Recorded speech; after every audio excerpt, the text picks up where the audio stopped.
नमस्कार। आज की जो दिनांक है वो है 7 नवंबर और आज और कल के दिन की जो महत्वपूर्ण खबर है वो आज के अंक हम 27वें अंक में लेकर आए हैं। ठीक है। नेक्स्ट जो अगर आपने अभी तक हमारा चैनल सब्सक्राइब नहीं किया है सब्सक्राइब कर लीजिए, शेयर नहीं किया है तो शेयर कर लीजिए। देखिए, अगर आप टी.आर. राजेश सुथार नाम सर्च करेंगे तो आपको हमारा चैनल मिल जाएगा, पर हमारे चैनल का वैसे नाम एम्बिशन ग्रुप एजू है। एम्बिशन ग्रुप एजू हमारे मतलब ये एक महत्वाकांक्षी ग्रुप है जिसमें जुड़े हुए लोग भी महत्वाकांक्षी हैं। हाल ही में यात्री विमान गिरने के कारण चर्चा में रही झील, कौन सी झील चर्चा में रही? विक्टोरिया झील। कौन सी झील चर्चा में रही? विक्टोरिया झील। विक्टोरिया झील कहाँ है? तो तंजानिया में। विक्टोरिया झील कहाँ है? तो तंजानिया में। तंजानिया अफ्रीकन देश है। ठीक है, यहाँ पर ही अफ्रीका की सबसे ऊंची जो पर्वत चोटी है वो यही है। नेक्स्ट है तंजानिया की सबसे बड़ी निजी एयरलाइन प्रेसिजन एयर का ये क्या था? विमान था। तो हाल ही में यात्री विमान के गिरने में से चर्चा में रही झील का नाम क्या है? विक्टोरिया झील। कौन से देश में? तंजानिया में स्थित है। और तंजानिया की सबसे बड़ी निजी एयरलाइंस प्रेसिजन एयर है, वो उसका विमान था। भारतीय नौसेना द्वारा देश के एक्सक्लूसिव इकोनॉमिक जोन में प्रवेश से रोका गया चीनी जासूसी जहाज कौन सा था? युआन वांग 6 था। युआन वांग 6 क्या है? इसे भारतीय सेना ने अभी अपने एक्सक्लूसिव जोन में आने से रोकेगी। ध्यान रखना, रोका नहीं गया, रोकेगी, क्योंकि अभी ये बढ़ रहा है। उड़ीसा के तट के पास अभी कलाम द्वीप के पास ही हमने जो एंटी बैलिस्टिक जो डिफेंस सिस्टम मिसाइल है उसका एक प्रशिक्षण किया है, उसके बारे में ही जानकारी जुटाने के लिए ये यहाँ आ रहा है। ऐसी भारतीय जो सुरक्षा विभाग है उसे आशंका है। ठीक है, इसके लिए भारतीय सुरक्षा विभाग थोड़ा सा तैयार है कि इसको हम वहीं भगा देंगे। इससे पहले 2019 में चीन का एक अनुसंधानकारी जहाज सी यान फर्स्ट भी आया था। ऐसे ही सी यान फर्स्ट 2019 में जो आया था उसे बाद में खदेड़ दिया गया था। वो अंडमान निकोबार में द्वीपों के पीछे छुपा हुआ था, मतलब, और कह रहे थे कि अनुसंधानकारी जहाज है। अनुसंधानकारी जहाज पहले तो बात है वो जो एक्सक्लूसिव इकोनॉमिक जोन होता है EEZ जो होता है उसमें आ नहीं सकता। आ रहा है तो उस देश की अनुमति की जरूरत होती है। अनुमति ले नहीं रहे, सीधे ही आ रहे हो, प्लस अपने देश का झंडा ही नहीं लगा रहे हो बाहर, जिससे थोड़ा से विवाद है। तो भारत EEZ में आने से रोकेगा पूर्णतः। लेकिन दिक्कत क्या है? लेकिन दिक्कत है श्रीलंका। श्रीलंका के हम्बनटोटा बंदरगाह पर इस साल अगस्त में आया था युआन वांग 5। पाँच यहाँ आकर गया था, कुछ दिन रहा था, लंगर डाले थे उसने, कुछ दिन रहा भी था। भारत ने अपना कड़ा प्रतिरोध दर्ज करवाया, लेकिन श्रीलंका वो दबा हुआ है।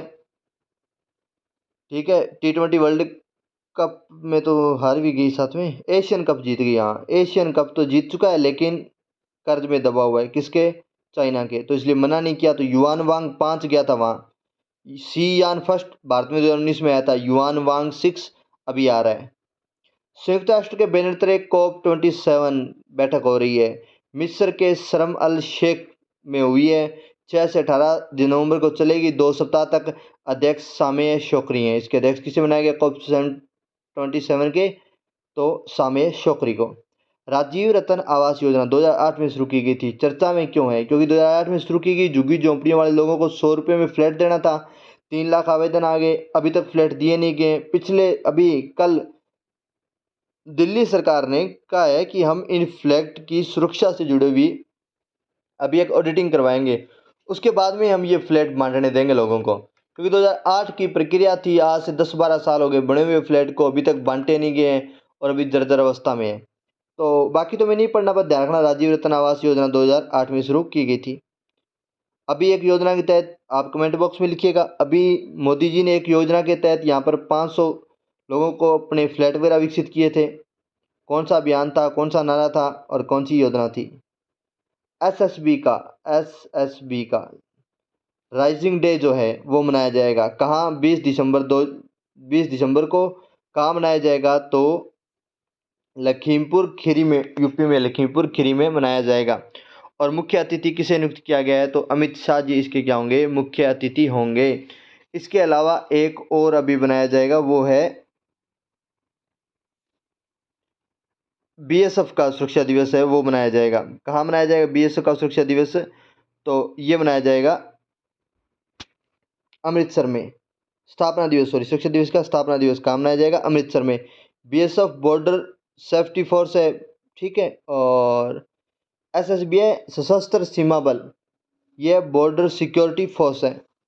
ठीक है, नेक्स्ट देखिएगा, अमृतसर में पिछले साल कब मनाया गया था? तो जैसलमेर में 1 दिसंबर को मनाया गया था। बीएसएफ का ये जो सुरक्षा दिवस है, ये स्थापना दिवस, सॉरी, राइजिंग डे इनका स्थापना दिवस है, इनका भी स्थापना दिवस है। इनका तो 20 दिसंबर मनाएंगे, ये 5 दिसंबर को मनाएंगे इस बार। अमृतसर में मनाएंगे, पिछले साल इन्होंने कहाँ बनाया था? जैसलमेर में बनाया था। ये इस बार लखीमपुरी में आयोजित होगा। जनजातीय गौरव दिवस कब मनाया जाएगा? 15 नवंबर को। 14 नवंबर को बाल दिवस मनाया जाएगा। 15 नवंबर को जनजातीय गौरव दिवस मनाए जाने की घोषणा की है। किसने की है? शिक्षा मंत्रालय ने की है, क्योंकि इस दिन बिरसा मुंडा की जयंती है। अभी भारत के जो पीएम साहब है वो गए थे कहाँ? मानगढ़ धाम। मानगढ़ धाम कहाँ है? बांसवाड़ा में, तो चर्चा में रहा है। नेक्स्ट, केंद्रीय शिक्षा एवं कौशल विकास एवं उद्यमिता मंत्री कौन है? शिक्षा मंत्रालय के मंत्री कौन है? धर्मेंद्र प्रधान। कौन है? धर्मेंद्र प्रधान। नेक्स्ट देखिएगा, सूर्य मनोहर पांडे, अभी जिनका हाल ही में निधन हुआ था, वो किससे जुड़े हुए हैं? तो हिंदी में आलोचना विद्या के प्रख्यात लेखक एवं आलोचक रहे हैं। बिहार के गोपालगंज में इनका क्या हुआ था? जन्म हुआ था। अभी तक अगर आपने हमारे चैनल सब्सक्राइब नहीं किया, सब्सक्राइब कीजिए, शेयर कीजिए। रेगुलर कंटेंट और अपडेट आपको यहाँ पे मिलेंगे। नेक्स्ट देखिएगा, विश्व की पहली वैदिक घड़ी जो थी उसका प्रदर्शन कहाँ किया जाएगा? उसके लिए टावर कहाँ बनाया जा रहा है? अगले साल गुड़ी पड़वा पर उज्जैन में होगी, लगेगी। उज्जैन में जीवाजी वेधशाला में, ठीक है, उज्जैन में लगेगी। विश्व की पहली वैदिक घड़ी कहाँ लगाई जाएगी? तो उज्जैन में लगाई जाएगी। ठीक है, उज्जैन फेमस क्यों है? क्योंकि यहाँ पे एक जीवाजी वेधशाला है, जंतर मंतर है। निर्माण 1719 में स्वाई जय सिंह द्वितीय द्वारा करवाया गया था। तब वो मालवा के गवर्नर थे। तब वो क्या थे? मालवा के गवर्नर थे।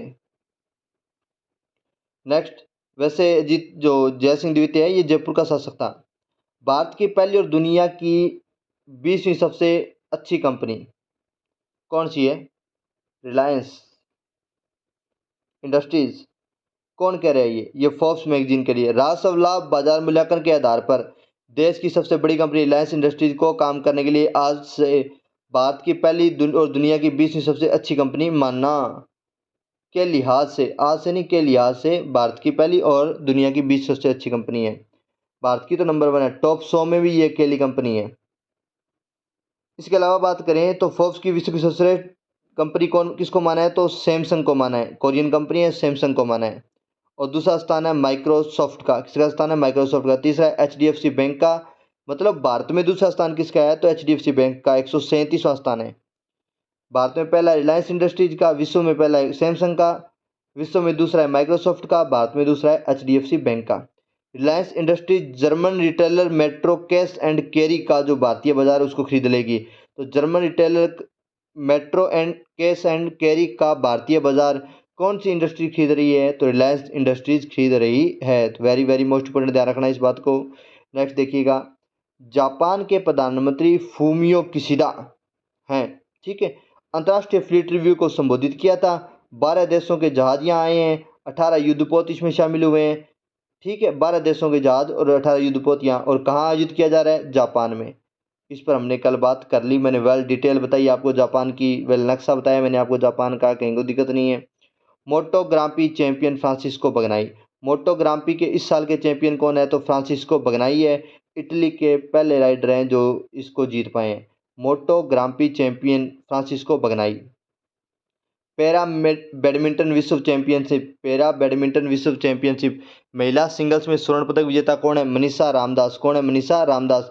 पुरुष सिंगल्स के स्वर्ण पदक विजेता कौन है? प्रमोद भगत। महिला सिंगल्स में स्वर्ण पदक विजेता कौन है? मनीषा रामदास। पुरुष में सिंगल्स में स्वर्ण पदक विजेता कौन है? तो प्रमोद भगत। पैरा बैडमिंटन विश्व चैंपियनशिप के ये विजेता हैं हमारे, दोनों ध्यान रखिएगा, वेरी वेरी मोस्ट इंपोर्टेंट विजेता है हमारे, ध्यान रखिएगा, मनीषा रामदास और प्रमोद भगत, ठीक है। इसी के साथ हमारा जो ये आज का कंटेंट है वो पूरा हुआ, और इसकी पीडीएफ आपको Telegram channel Rajesh Suthar official पे मिल जाएगी। अगर नहीं पहुंच पा रहे तो डिस्क्रिप्शन में लिखा हुआ है। चैनल को शेयर कीजिए, सब्सक्राइब कीजिए, और शानदार कंटेंट पीडीएफ में और फ्री में आपको उपलब्ध हो रहा है। जय हिंद, जय भारत।